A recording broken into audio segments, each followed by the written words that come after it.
Every extra sentence you speak is a rope you hand to your enemy. You have felt this rope tighten before. You enter a conversation with clear intent, but then the silence becomes uncomfortable. You feel a sudden, anxious need to fill the void. You state your opinion, but then you add a justification. Then you add an apology. Then you add a joke to soften the blow. By the time you stop talking, your original point has dissolved. You have not just shared information, you have leaked your power. You walk away feeling lighter, but it is the lightness of an empty vessel. You are not weak, but you are undisciplined.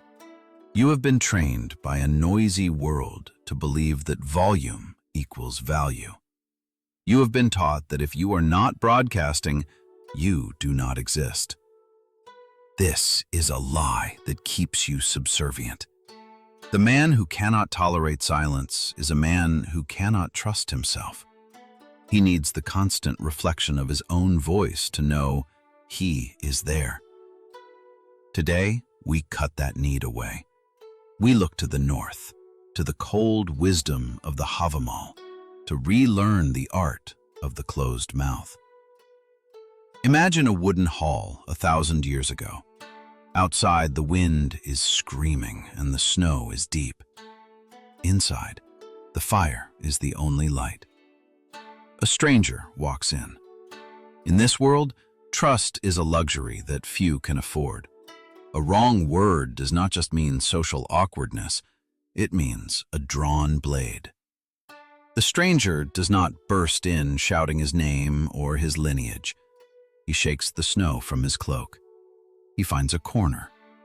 He watches. He listens. He is not the loudest man in the room, but he is the one everyone watches. This is the archetype of the wise guest described in the Havamal. The ancient Norse text is often mistaken for simple folklore, but it is actually a manual for survival. It acts as a set of tactical rules for navigating a hostile world. The text warns that the fool stays awake all night worrying, and when morning comes, he is tired and the problem remains. But more importantly, it warns about the tongue. It says, "The miserable man laughs at everything, unaware that he is the one who should be laughed at.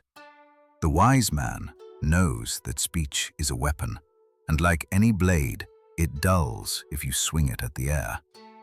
The lesson here is rooted in the economics of authority. Scarcity creates value. Gold is valuable because it is rare. If diamonds were as common as gravel, we would pave our driveways with them.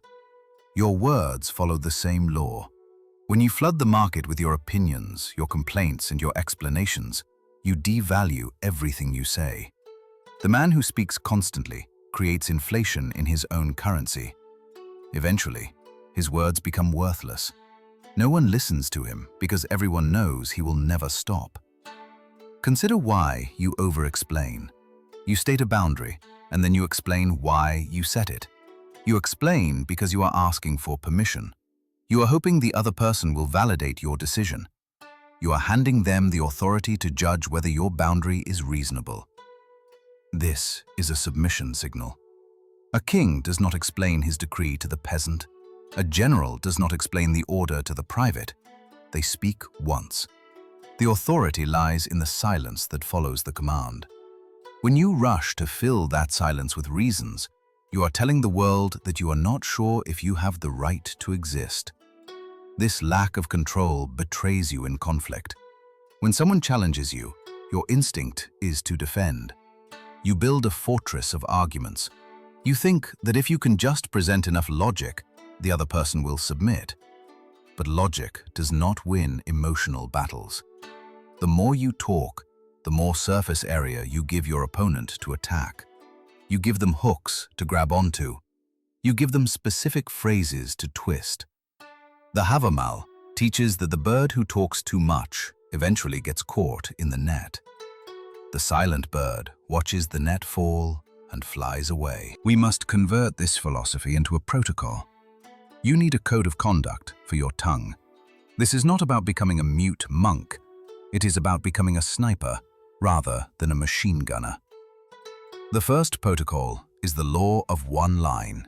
When you must state a hard truth, a refusal, or a decision, you use one sentence.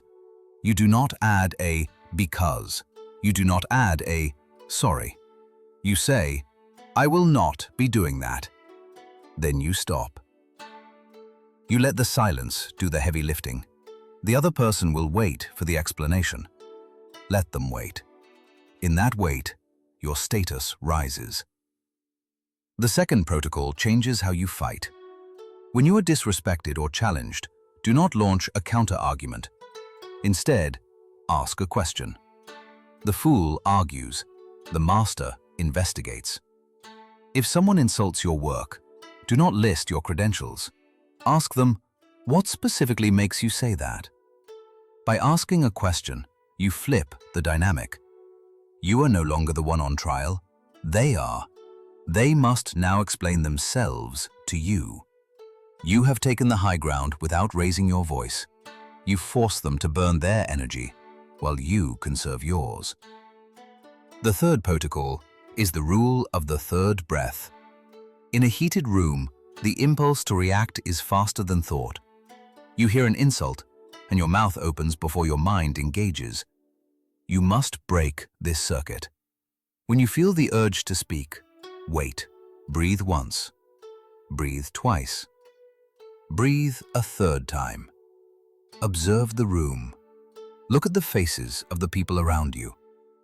Most of the time, in those 3 breaths, you will realize that what you were about to say was useless. You will see that the person provoking you is not a threat, but a child acting out. The pause gives you the option to choose your weapon, rather than firing blindly. The fourth protocol is the discipline of the exit. Conversations often travel in circles. You state your point, they deny it, you restate it, they deny it again.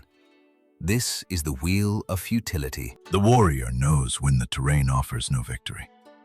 When you realize a conversation has become circular, you do not try to win. You disengage. You say, we see this differently, and you end it. You do not need the last word. You need the freedom of your time. Leaving a pointless battle is not a retreat. It is a strategic maneuver. There is a myth that we must dismantle to live this way. You have been told that silence is awkward. You have been told that if you are quiet, people will think you are stupid or uninteresting. The opposite is true.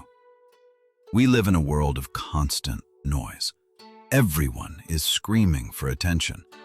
In such a world, the man who is comfortable in silence is magnetic. He is terrifyingly real.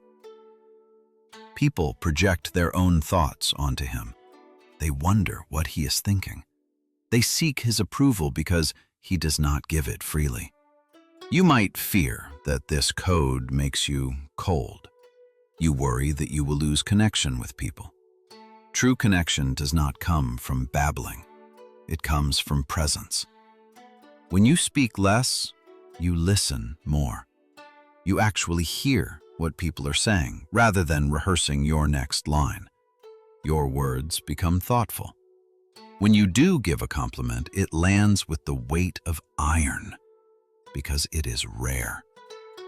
When you do give advice, people lean in to hear it. You are not cold. You are concentrated. You are a distilled version of yourself.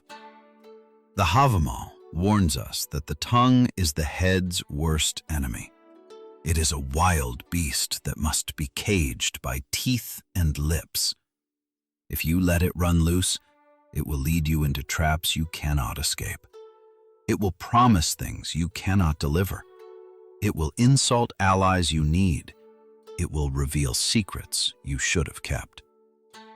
The discipline of the tongue is the first step in the discipline of the mind.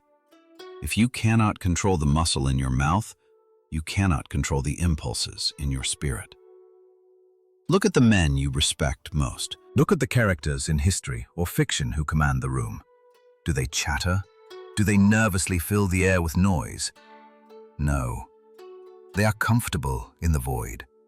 They treat words like ammunition. They know that once a bullet is fired, it cannot be called back. They aim. They breathe. They fire only when the target is clear. The path of the Shadow Mentor is not about adding more to your life. It is about stripping away what is weak. Nervous speech is a weakness. Over-explaining is a weakness. The need to be heard by everyone is a weakness. Cut these things away. What remains is a man who speaks only when it improves upon the silence. The choice is simple, but the practice is hard. Tomorrow you will face the test. You will be in a meeting, or at a dinner table, or in a confrontation. You will feel the urge to flood the room with your voice. You will feel the anxiety of the pause. In that moment, remember the cold hall. Remember the wise guest who watches. Clamp your teeth. Hold your ground. Let the other man reveal himself. The only question is, will you be the master of your tongue, or will you remain its prisoner? Will you bleed power slowly with every useless sentence, or will you finally cut away the noise and let your actions speak the language of kings? The code is set. The silence is waiting. Step into it.